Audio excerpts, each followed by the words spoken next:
naman, nagsagawa kami ng mga pananaliksik sa mga problema ito. Ang kanilang sanhi, epekto sa tao, mga solusyon at kung paano may iwasan.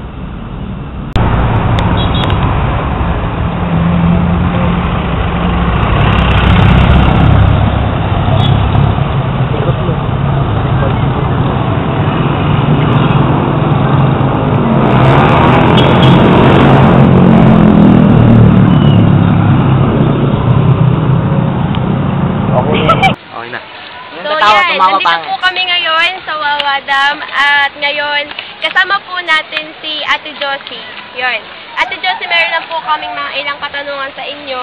So, unahin po natin sa paano po yung buhay niyo dito sa Wawa Dam? Ayos lang. Ayos lang.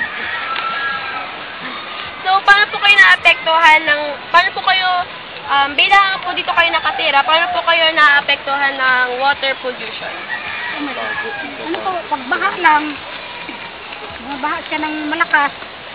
So umaabot po sa bahay namin sa taas. Sa inyo po. So, yung huling baha po na yun po yung sa Ondoy. Pero ngayon, naabot pa rin dyan, sa tabi. Ewan ko. Kasi gumuho na yung mga ano dyan,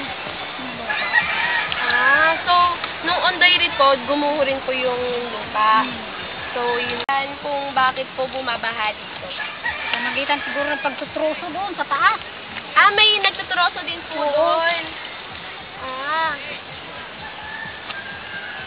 Yun po. So, siguro po malaking perwisyo dito para sa inyo yung mga nagpuputol ng mga puno. Tama natin si Ate Josie na dahil sa pagtutroso sa bundok, bumabaha sa kanilang lugar. At isa itong patunay ng pagkakaroon ng water pollution dito sa ilog, isa isinuturong dahilan ng pagdalaso ng mga ilog. Din ang mga chemical na itinatapon dito mula sa mga pabrika. Kapag pinabayaan natin ito, mawawala o mauubos na ang pinatutunan natin ng malinis na tubig. At kung makakainom ang isang tao ng kontaminadong tubig, malamang na makakakuha ito ng sakit.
Nalaman natin kung ano ang mga sanhi at epekto ng air pollution sa tao. Dahil dito, marami ang nagkakasakit at higit na naapektuhan dito ay ang ating respiratory system. At hindi nalaman na hindi lamang ang mga usok ng sasakyan sa kalsada ang nakarurumi sa hangin, maging ang mga gamit sa bahay na maaaring may THC at higit sa lahat ay sigarilyo naglalabas ng usok. Ito marahil ang malaking pagkakaiba ng lungsod sa mga nayon. Nandito po tayo ngayon sa isang junk shop sa Bagahan, Rodriguez, Rizal. Ano pong pangalan niyo? Jan dito. Kuya, kamusta naman po ang buhay dito sa junk shop? Ay, mahirap po. Mahirap. Paano niyo po nasabi na mahirap? Kasi ako lang mag-isa rito eh. Mahirap po. So, doon po sa mga basura po, hindi naman po ba kayo nagkakasakit dahil sa inyong trabaho? Hindi naman. Tapos, pagkatapos po timbang sa mga kalakal, saan po ba ito dinadala? Sa Valenzuela.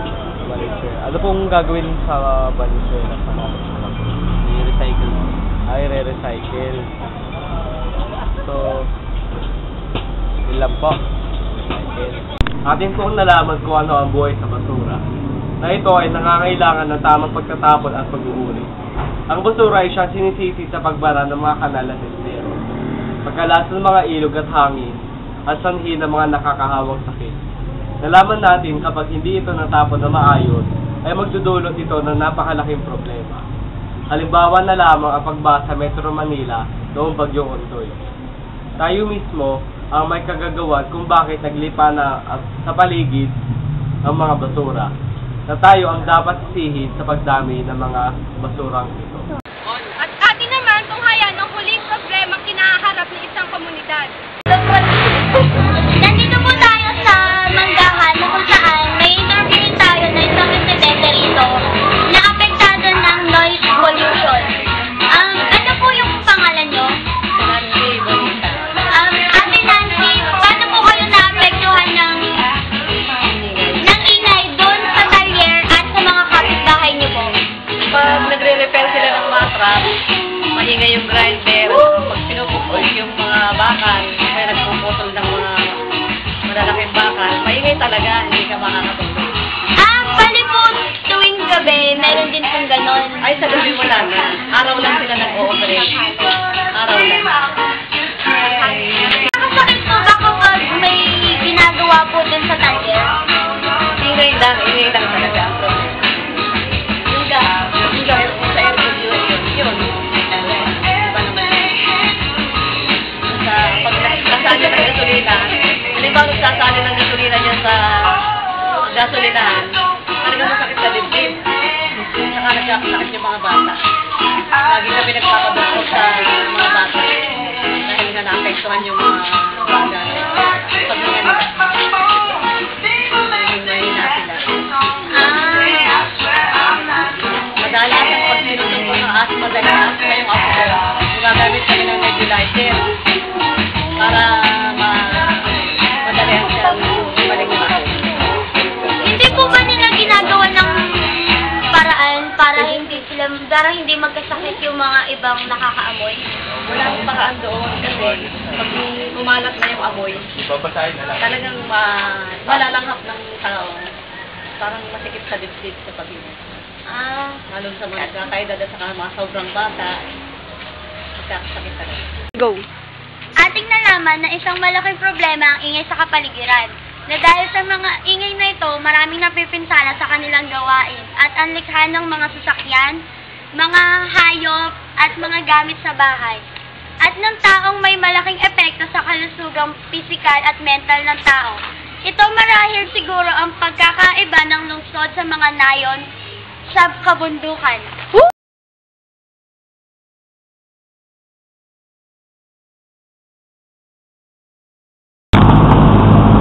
RA 9211-96 na kilala bilang Tobacco Regulation Act of 2006, batas ukol sa pagkontrol sa paggamit ng mga produktong tabako.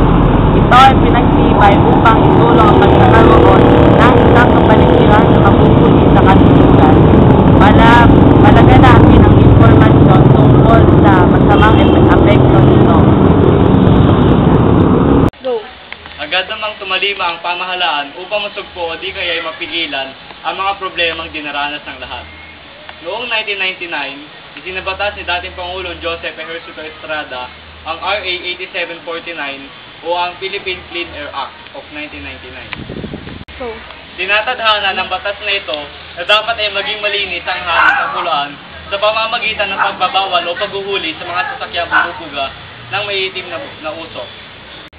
Sa batas rin na ito ay pinagbabawal ang paggamit ng unleaded gasoline. Pinagbawal din ang paggagamit ng CFC sa mga kagamitan sa bahay at pagpapato ng parusa sa mga sasakyang nagbubuga ng maitim na usok.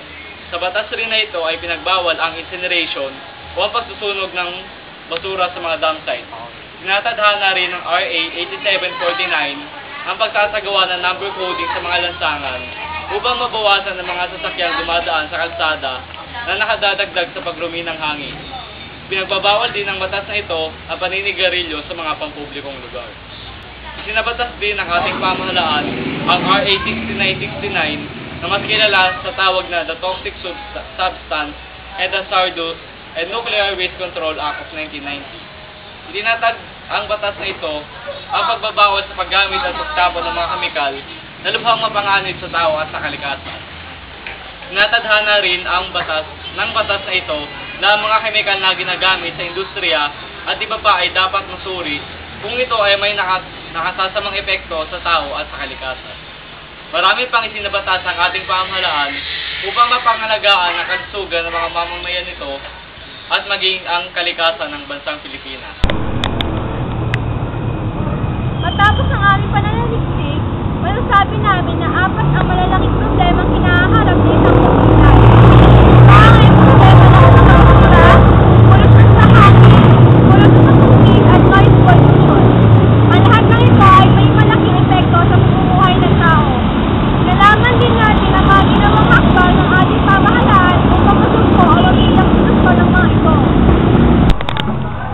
Ilan sa mga ito ay pagsasabatas ng Clean Air Act, Tobacco Regulations Act, at ang Toxic Substances and Hazardous and Nuclear Waste Control Act. Sana ay namulat natin ang inyong mga mata, maging ang inyong isipan sa issue ito, na hindi pahuli ang lahat upang masugpo o di kaya magpigilan ng mga problema ito. Ito po ang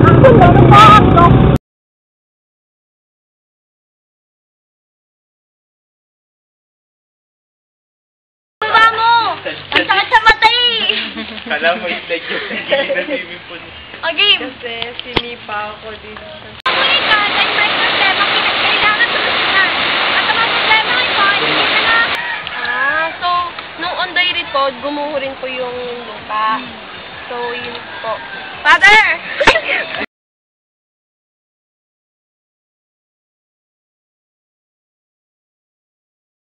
Naapektuhan po ba kayo dito ng air pollution? Oo naman, lahat naman tayo apektado. Paano po kayo naapektuhan? Depende sa air pollution, syempre. Maraming bawa sa uso. O kaya, pag-ano ng mga gasolina, yung amoy ng gasolina. Syempre, napupulbunan siya. Lahat na talaga sa akin. Mga bata. Nagkakasakit din po ba dito tulad ng mga bata? Bihira naman. Ako lang, nagkakapigsa. Sa kabila. Ay, kanina pa. Wait lang. 9211. Ano nga ba ito? Ang batas sa publika.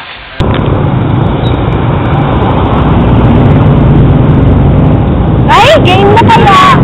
1,000. Batas ukol sa pagkontrol sa paggamit ng produktong tabako.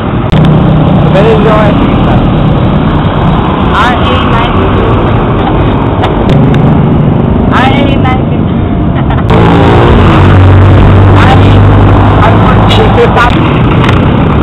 Ang batas ng publika 9211 ay higit na kilala bilang Tobacco Regulation Act of 2011.